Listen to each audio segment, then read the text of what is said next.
Europe is mid-Renaissance and is experiencing a rebirth of art and learning.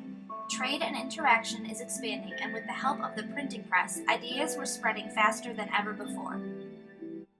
The year is 1517. In Wittenberg, Germany, church bells ring and a group of friars parade through the crowd asking for indulgences to the Roman Catholic Church.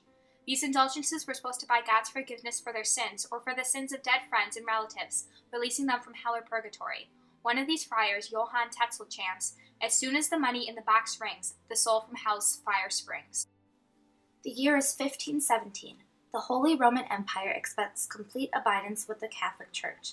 Not everyone is happy with this, however, especially the thoughtful monk Martin Luther, who was disgusted with the materialism and greediness the Church was displaying. I'd say the most important thing to understand about what was happening in the 16th century in Europe at the moment of Reform was that there was a loss of confidence in the Catholic Church, specifically in the authority of the Catholic Church to give people the information they needed and the reassurance they needed to get to heaven for salvation. And the reason for that, Europe had been through some devastating crises, including the Black Plague. People were wondering, is God unhappy with us? Martin Luther struggled to find peace with God. He couldn't erase his belief in his own sins. His solution to this internal struggle was the creation of a theological idea that God justifies people through their faith and not their wrongdoings. Luther's response toward his disinterest and frustration towards the Catholic Church was his 95 Theses, which he allegedly nailed to the church door at Wittenberg. The three main ideas present in Luther's 95 Theses were sola fide, justification by faith alone, sola scriptura, all that was needed to understand God's mercy was in the Bible, and number 3, all who believed in God's righteousness were equal to God.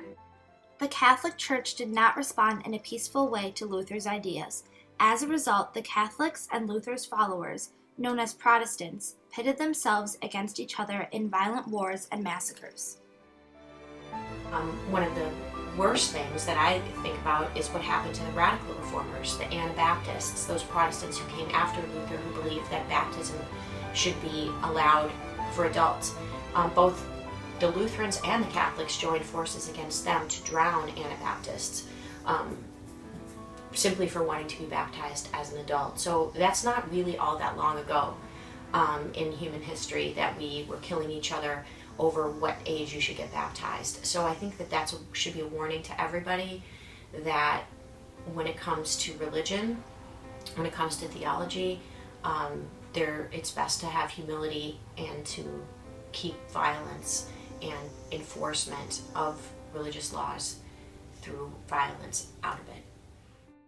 Eventually, the violence ended and the Protestants and Catholics agreed to disagree. However, the legacy of the Protestant Reformation lives on to this day. A lot of times we all assume that things that happened centuries ago don't affect us to this day. The Protestant Reformation is proof that this isn't true. These are all churches and denominations in the Fox Valley alone that have been made possible by Luther and his Reformation in the 16th century.